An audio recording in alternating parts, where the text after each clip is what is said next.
that was the one thing I was never aware if you guys knew exactly what you were playing against. I'm disappointed that it's such a, like, inaccessible format for Mm. most people. It felt like, oh, let's just add it and we'll see how it does. But when I thought about it, Yeah. I'm like, who's going to Gen Con that like wants to play this format? I loved it. I would play it again in a heartbeat. I think it was a great refreshing experience of Disney Lorcana that a lot of people won't get the opportunity to play. But to start, where would I be without Mr. Christian Young? How are you doing? Can I hear you? Did you talk yet? I haven't talked yet. All right, you're I'm good. assuming You're you good. can You're hear me. good. I was worried Excellent. because you Look at came that. in, you He's did the he's hand thing, and I'm like, uh-oh. I was like, I didn't. Sometimes it's all about the hands and no voice, you know? It It's is, how it yeah. be sometimes. You're just like a mime, right? You know, like the Ulf, right? Yep. I got the shirt. It's almost a mime-looking shirt too. I'm just Yeah, there. Call me Mr. yeah. Mime. Air fryer aficionado. That's you That's are. right. That's very true. Mhm. I The hope this one and past only. weekend you won a lot more than an air fryer. I won more than an air fryer, but, what's really funny about this weekend and the whole air fryer thing was I sat down against one of my opponents in day 2, and he's from Chicago, so I'm somewhere in Chicago. He never met the guy. He shovels up, he looks at me, he's like, "Didn't you win an air fryer somewhere?" Like, "I did. Yeah, I I did. sure did." That's I'm me. making rounds amongst the Midwest, not being good at Lorcana, but about winning an air fryer. That's the But important part. randomly having it on a player card for the ICL is just good enough. It's good enough. It's good enough. It's good enough. Too fun, too fun. So this past weekend, you're not too far from Mm, world class cards. You top eight it, I believe the last one. I know you top 16, but you were in the top eight and you lost in top 16, right? The last one a few months ago. yes. Yeah. Yep, I was 5th seed, and then I lost in top 16. Okay. So this is a store. It's a store, right? I've never been there, so Yeah, well, okay, so it was holding 2 different stores, okay. between the 2 different ones. The first one was sponsored by WCCC Okay. WCC, and Yeah. held at Chimera Hobby Shops. But then Okay. they have another store that WCC actually owns Oh, in okay. Appleton in a different location. So that's where the Okay. 3-deck format tournament was played, was their own That store. so I It's a lot guess smaller. I didn't notice it until today, but it said that the tournament was actually capped at 64 players. So I imagine the store Yep. was just smaller. That's why. Quite a Okay. bit smaller. Honestly, I would be shocked how they could even fit 64 players in Mm. that store even if they tried. Okay. All So right. it'd been Notable. interesting to see. Notable. Notable. All right. So Yeah. you're familiar with that area. You've now gone there Yep. for they've only had two events. Well, technically four events, but Technically, 2 two weekends worth, different right? two different weekends of events. So it's a place that you found success at, and now you're there playing a format that no one had ever played before. This is it. This is the first tournament to ever host this. Since they announced it at Worlds, to my knowledge, no one else jumped in and said, "Hey, we're going to do this thing." So you were Yeah. there, you were in the room, you were having the conversations. I know the tournament wasn't that it wasn't that large, right? I think there was only 30 players No. on Saturday. How many were Yeah. on Sunday? I literally did not It was see like anything from Sunday at 24. It all. was like Okay, 24. It was so you small. dropped. They All were they right. were quite small. Okay. Was there like a general vibe about that? Like why players didn't come out? We're I guess like Yeah. let's just say if we go from a few months ago in March when you traveled down there, how many players from Minnesota went to the 5Ks that weekend? Like 20 some players from Minnesota. Right. Okay, Both so like days of those 20 5 plus days, and they're players from Minnesota huge. flew down or You know, drove down there. And this drove down. time there was Yeah. only 24 players on Sunday. So Yeah. was your area just not interested in it? Yeah, well, there was like a kind of like the vibe that I got from the people that were there already, and like kind of talking about them, like, hey, I know you have more people at your locals and like Chicago and some of the Wisconsin scene, like, some of the interest there, and kind of garnering some of the interest in my own locals too. There was like a lot of factors. One, I think the actual tournament itself wasn't very advertised, Okay. like, I was going to this and, the weekend before, a lot of people that I knew who'd probably enjoy going to it were just like, I never even knew that it Yeah. existed, It had a higher entry fee this time at Right. $100 instead of 50, Yeah. which in the grand scheme of like tournament competing is like not a huge difference, but like it's it's a lot still, right? Yeah. $100 So for a tournament is still lots. let's stop on that for 1 second because I think this is important to note. Because this is a conversation I've actually had with David Yeah. Nunes about these like higher stakes tournaments. So now Yeah. this is the second event that has really tried this $100 buy-in. The last tournament was Mhm. the high stakes SSG tournament, and they only had like 25 players. So I think the core issue with this higher buy-in, higher stakes, kind of thing is that our game is not, in my opinion, ready for it. Like No. we have like a fair No. amount of players that are like highly competitive, but Mhm. not enough to bring a large amount to one place. So Yeah. I think that like if I were a tournament organizer, I would pay attention to that and I'd be like, you know what? Two of these now have just not fired. Like realistically, Yeah. you're talking about a $5,000 tournament. You need 50 people to show up. You You only need got 50. 30 and you Yep. only got 24. So the prizes were guaranteed, which is great for the players that were in the room.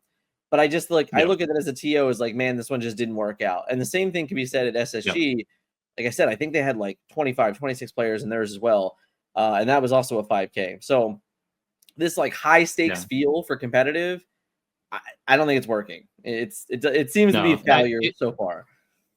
It was. From a TO standpoint, it was a complete failure, right? Yeah, You lost a lot of money out of it, but, yeah. we can get into, like, intentions of running a tournament too Oh and, yeah, yeah. No, and all I'm that all good about stuff. that. I think that's a fun thing to go for. It was more just like a hey, this is something that Nunez. We call he's a freak, right? Like he just wants to play He's a freak. $100 matches, right? So like, Yeah. and I've said to him, I was like, I don't think that our community is built for it. I just don't think we're there yet. Is as No. crazy as it seems to where it's high stakes and how you can get 2,000 people in a Disney Lorcana challenge for $55 a head. It's not the same, like most of that Yeah. $55 you get back because you're going to get like at minimum 10 tickets or something that's going to probably get you, at the very least a hat that if you're in Japan is $110. So like Yeah. it's There you one of go. those where, You can buy you an know, enchanted you can buy a set champ Japanese Stitch for that much just about. exactly. So, you know what? Hat or a Exactly. Stitch. So Yeah, even what like the 1Ks that are like 45, like, Oh yeah, they're 45 insane. bucks entry. It's the same principle, right? It's just like it's too much entry, Right, It's too especially for much. a 1K, right? You're talking like Yeah. in most cases, you're like, "Oh, I paid $45 for that 1K. I top aided. I won $50." And then like the room doesn't split because you paid $45. You're like, "Well, I'm not splitting." So like we're gonna play Yeah, around. what are you gonna And then you're do? like, Yeah. "Wow, I spent 8 hours of my day and I won $5." Like, "All right, this is good." Let's So go. Poverty line. yeah, exactly. So yeah, there is definitely that line you got to toe as well. But I just thought it's really interesting to me that this event, I don't understand why it had to be $100. If that's Yeah, like the one I wish I takeaway, is like knew. I didn't get it. Yeah, and, like, it's funny because, like, the tournament was, like, set up before the triple deck format was announced. So it Okay, originally was core constructed, and then as soon as the triple deck format was announced, they immediately, like, "We're swapping to this formats?" okay, So I think, you know, I'm not again, I don't know why it was $100. I think yeah, the intention, was to get people there mainly for data for Worlds yeah, people, and so they wanted the guaranteed 5K to entice people to wanna come because it's sure, guaranteed, right? But they sure, put the extra dollar amount to, like, try to minimize loss, right? For what is essentially probably like a large research project, you know what yeah, I mean? So, yeah. I don't know. I guess it's interesting to me. I feel like if you just made it $30, you probably would have yeah. been more profitable because more people would have been Oh, interested in easily. buy-in. You know? Yeah, So if the definitely. factor was always gonna be information, which I can totally Mhm. understand, you have multiple players qualify for Worlds, right? Like, I totally get Yep. that. If that's the factor, then I think that having the lower barrier entry, while you might not get, like, the same information, I still Yeah. think that I would rather have a larger data pool of a less I would say like confident player base, if that makes sense, Yeah. than a smaller, like 24 players. I mean, you It's could pretty go on small. Reddit and get more information, maybe. So like, Yeah, That's honestly, kind of where I'm at with it. honestly, you know? Yeah. So it's tough, but nonetheless, we had Yeah. it. We played in it, and I want to talk about, I guess a little bit. I didn't bring the slides in here yet, but I wanted to talk about, what your choice was and kind of how you approach that format. So you're playing, in this event that obviously you didn't know how many people were going to show up before you did, so you had to have the strategy. So talk to me a little bit about the strategy that you kind of implemented throughout the day. Yeah, so the strategy I implemented, which I think, was the most common strategy in the room, that a lot of people that to came there to expect to do was just to ban the steel deck, right? Like, if you look at all the decks that are currently, like, in the metagame, like, how many decks are gate kept by the steel color pairing? How many non-games are formed by decks that have steel in their secondary pairing? It's just, it's super, super common. And so that was my main strategy, was to come in, ban the steel deck, but then if I'm banning the steel deck, I gotta have decks that are gonna be leveraging that, right? Sure. Yeah. And then and so it's like, as I'm practicing, I spent like a good week probably Okay. practicing. I figured I wanted a good deck that I wanted to go first, and a good deck to go going second. And so, Blurple, from what I've seen online and from recommendations of others, was, I thought, probably the one of the best decks I could have had going second, when I get to choose to be on the draw.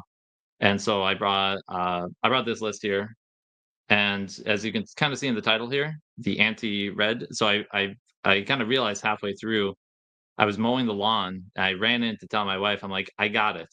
I just need to beat the ruby deck twice. That's Mm, all I have to do.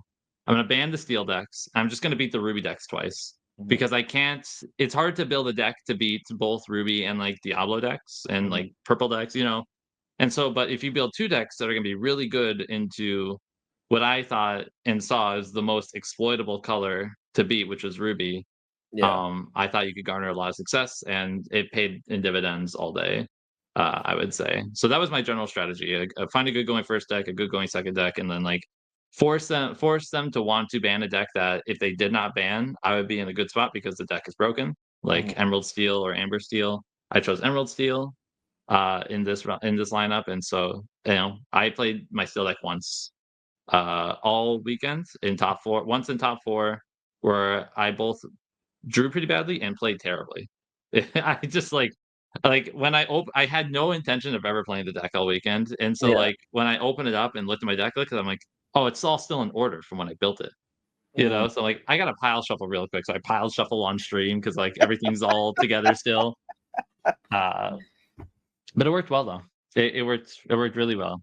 I would Yeah. say. It's interesting, like, when you talk about that theory and that strategy of like, "Hey, everyone's just gonna ban the steel decks because, like, they're broken." They're broken. So, it's I don't want to so play funny against to them. me that you were so confident that your opponents were gonna be like, "Yeah, I'm just gonna ban his steel deck." And you're like, I don't even need to shuffle this." Nah, dude. It wasn't even sleeved until the morning of. I'm like, "Maybe I Yeah. don't even need to sleeve this." Yeah. And I'm like, Could "I you should probably imagine? sleeve it." Good news is, you would already know this. It's illegal to present a deck without sleeves in a tournament. So you had to sleeve it. Yes. Yeah, I found that one out. Found that one out the hard way. Thanks, Dick Burns.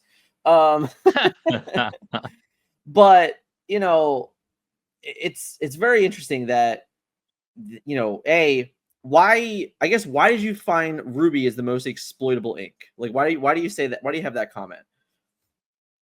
Well, when you kinda, like, look at, like, all the kinda colors, as, like, a grouping and, like, what are people, like, most likely going to be bringing, right? In a new format, in a new event, people are gonna be gravitating towards, like, the most familiar things, right? And so, like, you know, whatever lineup has 3 good meta decks on it is probably gonna be, like, what a lot of people are gonna be doing. There's a few lineups that look like that. Yeah, And Ruby Sapphire was always kind of like a key one, I yeah, thought there, most of the time. And so like if the intention is to ban the steel decks, what decks are good without steel, like all the aggro decks, and yeah, what decks do not like having aggro decks being good? It's the Ruby decks. And so yeah. I just realized, it's also like me personally as a player, something that I'm really comfortable with. Like Mhm.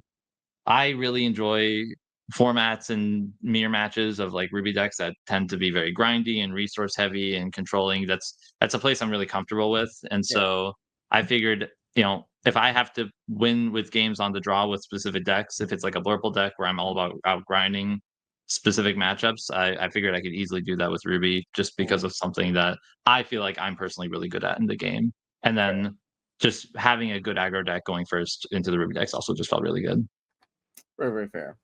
So talk to me about this last deck that is absolute fire. Yeah, buddy. Oh man, this deck was the hotness all weekend. Yeah, this So deck yeah, was so so this good. is I mean, I'm a huge, yeah. I told you this in chat. I'm a huge Tinkerbell fan. So I remember in our first team meeting, I'm pretty confident in that night we built 3 different Tinkerbell decks. So like I'm Mhm. super high on this card. I think the card's gonna be very good. If not right now in the rotation format, I just think that she has a lot of potential for sure. So when I saw this list, when I first watched the game, I should say, and I was like, oh yeah, this is what I'm talking about right here. This is it. So Mhm. talk to me Yeah. about this deck. Yeah, so it was funny because I knew, I wanted to play Blurple for sure as my deck, and then some busted steel deck. I had to decide between either red, green, or amber, ruby, Mhm. as, the tertiary color, and I figured I just need to build a deck to be good going first. I tried a little bit with the ruby emerald deck, but it wasn't flowing like I liked it, and so I dropped that pretty quickly, and then I started working on amber ruby, and I started mainly on like a more traditional Mufasa list with like some ramp characters. I tried like Huey for a while, which I really liked. And I spent, shout out to my wife Hannah. She spent all week being, practicing with me when I'm always like, hey Hannah, you have to go second. Yeah, yeah, I'm always gonna go first. This is important. I have to go first. yeah, And I spent a bunch of time practicing with that. And it was Friday morning. I'm working. I leave in like 6 hours. And I just say to myself, nah, my deck sucks. yeah, I can't play this deck.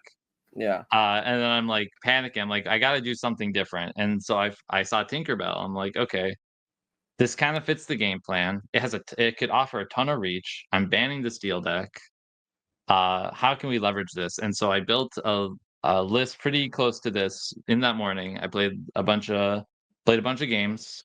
Uh, and before I left, I said, okay, yeah, this is it. I'm sticking with this. This feels really good.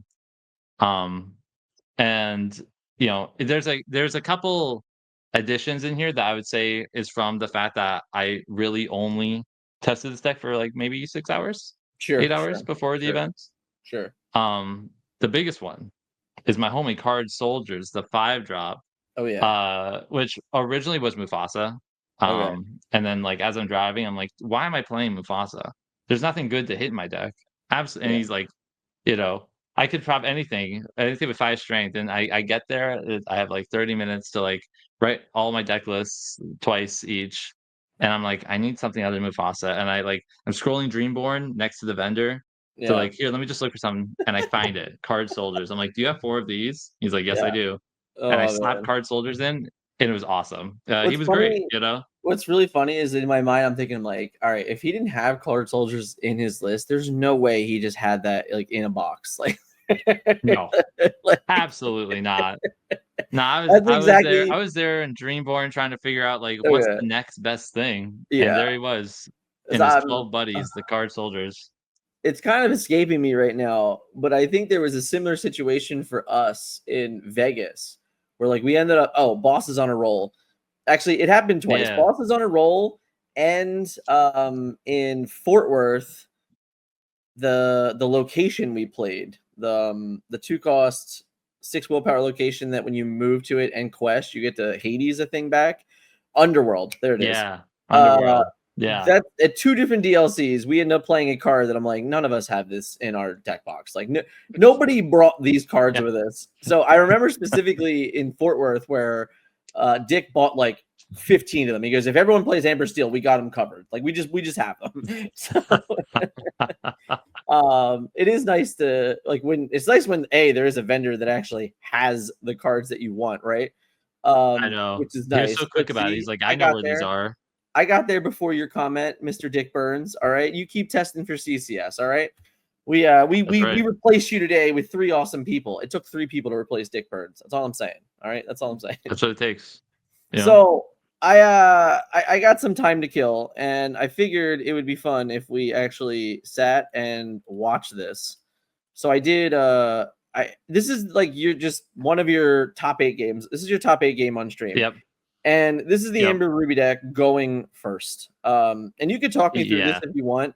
There's no sound because I didn't want to do all that, but I just wanted to show people how insane and how fast. I believe I timed it. It takes you 5 minutes and 40 seconds to win this game.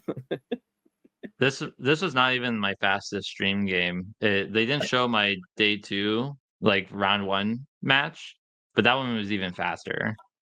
It was against green blue. But yeah, this is I mean, you can kinda see what the deck's supposed to do. It's going first into a Sapphire or a Ruby deck. It's Blurple here.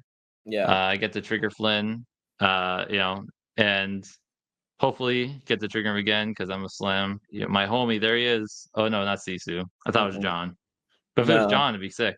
I don't think you But had played Sisu's easier John. too. I remember you had Well, you played do just Pete. because he's uninkable.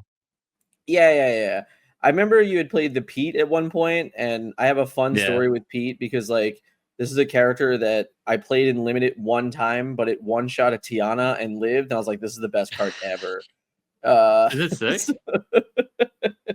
so when I saw You him in got your that list, I'm bell. like, man, that's nuts. Yeah. It really was just, like, the most, like, which guys lift in this, color scheme? And those Yeah, guys lift, man. Yeah, I mean, we're at 7 lore already. I just think the stats. Yeah, you're like, oh, Maximus, I'm at 7 heal lore. I'll draw 2. 2 cards. Like this is cool. Doing my thing. Yeah. I'm like, oh yeah, I can quest with this. Who cares? Like I don't even care anymore. Nah. I really should just quest this Mulan too. I thought, yeah, Should've it just was one done of those that. where I'm like, yeah, you should probably just got on base, right? Yeah. Sing that, friends. But it feels pretty good when they're like, we're just gonna, we're just gonna friends. We don't even need this. Don't even need it. Yeah, there's the Elsa. Yeah, let's pick up the Flynn. Like 2 turns later, already gained 6 lore. You're like, you don't even care. Like you Yeah. don't even care. Seems seems reasonable.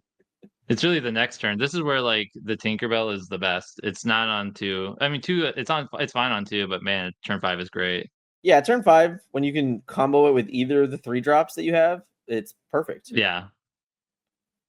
Slam How that. many times in the day did your opponent pick up your Tinkerbell? Probably every other round. Okay. Well, I will say, like, during the 10 minutes of, like, deck, like, choosing, they spent Oh, all they their always time looked it Googling up? what Like, half that the was the cards card that were. yeah, okay, that's fair. Yeah. I forgot that And you guys had Darling open Dear. yeah. Like, the Yeah. fact that you have open deck lists and they just get to, like, check the card, like, "Wait, what does this do?" But the funniest part about that is that they'll read it and they'll be like, "Oh, okay, whatever, it does a thing," and that'll be the end of it, right? They don't even think about it after that. Yeah. Shout out to 16 lore on turn 4 here, turn It was 5. turn It's pretty 5, it was good. turn 5. Yeah, it wasn't bad. Not bad at all. Got our homie Pete. Yeah, there he is, the free booter. Yeah, man, love him. He's just stats, you know? That's Just it. stats. That's it. Dies the And, Storm like, Rage the on. funny Doesn't matter when and the you funny ban part is Steel. doesn't matter. Well, like, that's the funny part is, like, they have to challenge these guys that you exert with Tinkerbell, and they always just trade because 'cause they're Yeah, huge, right, they're just right? massive. Yeah. I let my opponent, take a play back here because he miscounted Sisu. Yeah, because it was already 4. You're so It was kind already on 4, stream. yeah. Yeah. I mean, what am I gonna do? Yeah. Yeah, I mean, the game is already over, so you don't care, but Not a whole bunch. Yeah. I will say though, there was out of the few games I lost, I only lost 1 game on the play with the deck. Mm, Uh, and I just, like, had every uninkable that I didn't want, at the start, which, happens. it does. I mean, listen, you can't be 100%. No. No deck is 100%. Yeah, I think this is part of the reason why this game took 5 minutes and 40 seconds, by the way, is that your opponent Yeah, this turn. realizes that you had won the game, and they're like, "Wait, what do I do? Like, can I do anything?" And the So answer I is like, actually "No." Yeah. So I actually played this gentleman, a nice guy, Cameron, Mhm. in Swiss the same day. So Yeah, he already knew what the deck, like, did, but just didn't, like, just didn't have it, you know? It's yeah, hard. Like, you really need, like, you need Popsicle Bell and then, like, ramp to Elsa early, you know what I mean? You just kinda need all right. that. to like stave off as much lore as you can. Yeah. So Unfortunately, technically, if did you had not just have quested with the your Mulan a few turns ago, the game would already be over. yeah. I didn't have another Yeah, five if you can had call any me. other 5-drop, the game is also over. So Yeah, all the same. I didn't find card soldiers. He wasn't there. Nah, poor crowd soldiers. But yeah, I mean, when you're 4 wide against them at this point in the game, and 5 willpower on a Elsa, I mean on a Rapunzel, they're kind of just like, yep, Yeah. all right, we're good. Next game. So Yep. Next game. Yeah. I just wanted to showcase it because it was really quick, super fast, and it was like one of those like, yep, this is probably what Christian did all day long. And that's exactly that All was the day. first time I think you were on stream. After Yeah. you had said like, oh, this is what I'm playing. I'm like, oh, okay, like sweet. So I literally, as soon as I saw you, I was like, okay, let me turn my OBS on and record this real quick because I already know I'm gonna bring Christian on next week. Uh, It's a good so call. like general thoughts, after playing in 2 tournaments with the 3 deck format, like how do you feel about the format? What were like the conversations around the format with the players that were there? Was it good? Was it negative? How what was the vibe? The vibe was great, honestly. Like, again, it was a pretty small room, but like everyone loved the format, myself included. Like, I thought as someone who has played core constructed for 8 sets now and has pretty much been playing and losing to the same decks for God knows how many sets, roughly. You know what I mean? With minimal changes, this format felt really, really awesome to prep for and to just play. There was a lot of like kind of mental tax in the beginning of like when you're like, just kind of the overload of, like, you were handed 3 written deck lists, not even, like, Dreamborn images, like, written out deck Yeah. lists, and you have to read all of them and then Mhm, figure out within 10 minutes what you're gonna ban and then, roughly what you're gonna play, mhm, going first. Because the order of what happened was they give you the deck list for 10 minutes to look at and all that. At the same time, you both reveal what you're banning, then mhm, you roll to decide who goes first or second, and then you at the same time reveal what decks you're both playing at the same time. So once you reveal that, what color pairs you're going to be playing into. So mhm, there's like a lot of these like little extra steps mentally that you kind of like have to take into account. Like a great example of this was actually in my round one on Sunday, mhm, playing against another Minnesotan, Haley. We had a pretty good set of games where I beat her pretty quickly. I won the dice roll going first with the Amber Ruby deck. She was playing green blue, which terrible matchup for her with the red yellow deck, right? I banned the Amber Steel deck, and then she had Ruby Amethyst left. mhm, If you lose game one or game two, or game one, you can choose to swap to your other deck. And so I was going to be playing Purple on the draw because that was my other deck, and she was going to be playing. She opted to swap to Ruby Amethyst, which was a really good call because Blurple tends to be decently good into Ruby Amethyst most of the time, and so she wanted to take the advantage of being able to play that on the play mhm, to try to get that to try to get the win easier. And I kind of felt the pressure that if I did not beat the Ruby Amethyst deck now, I'd have to play Green Blue with Blurple, which is a miserable matchup. yeah, it sounds It's terrible. not pleasant. Yeah, yeah. Yeah, and I'm like, I think I lose if I don't beat you now. Mm, And that was like a whole thought process, right? But I probably wouldn't have felt that way if she did not swap, because then yeah, she would have been on the play with the green blue deck, washed me, and then I would be on the play against her worst matchup yeah, at that point. And so yeah. she made a really intelligent move to swap there. And that's like kind of part of the stuff that you have to consider. Mhm, Thomas, the guy that won Saturday, we had mhm, our top four match. He opted to ban the Amber Ruby deck. yeah, Um, Mainly because he felt more familiar with the other two decks, and he just felt like I was just going to be giving my me a free win if he just let me keep it. I think right. it was a great call. Right, and It was, also, it like, was at that very point in the entertaining. tournament, he kinda had got the vibe, right? Like, he understood what your Yeah, strategy was, so he may as well, like, kind of utilize your own strategy against you and say, like, "No, you're not gonna just get yeah, this free game. Like, we're not gonna let that happen." yeah. This was a pretty good question here from AJ. Do you know what your opponent has chosen to play in game 1? Like, do you guys have did you guys have to Yeah. announce that, or was it still so you would sit down, you're You like, announced "I'm it. on the play, I'm playing." Yep. Okay. Yep, you decide who goes first, second, I'm gonna go first, and then we Yeah. both, like, at the same time, like, put a deck box up into the center and be like, "I'm playing this," and I show 'em my Okay. color combinations, you Wow. know? Okay. So you know what you're mulliganing all the time. Okay. You always have that knowledge. It's never really Okay. I blind. was unaware. It was the one thing I was never aware if you guys knew exactly what you were playing against for your opponents. But okay, interesting. Yep. Sounds good. It's almost perfect knowledge most of the time. Yeah. Yeah, definitely a huge lean to skill. Like Yeah. if someone's able to play, I don't know, 5,000 games of information, they're going to be pretty well suited for that. Yeah. Any final words about the 3-deck format before we kind of transition into the next portion here? Um, I really, really liked it.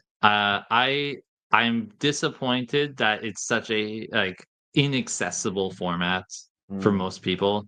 You know, it's a lot to ask of people to bring three decently playable decks mhm, to a format like this. Obviously, like, but though I will say, I think it was a brewer's fantasy at this format. Like, I saw some crazy stuff succeeding just by yeah, virtue of like, I'm gonna build this crazy deck that people don't know how to play against. I'm gonna ban its worst matchup, and I'm just like, yeah, I'm just gonna take free wins. It was really cool to see. I saw some crazy stuff on stream and some of mm. the final stuff. It was great. I loved it. I would play it again in a heartbeat. I think it was a great refreshing experience of Disney Lorcana that a lot of people I won't get the opportunity to play if they not playing in Worlds and playing Yeah. events like these. I So find it so shocking when the Gen Con tickets came out, because the 3-deck format is one of the events that they're hosting, and nice. like I just don't know if there's people that go to Gen Con that want to play that format, you know?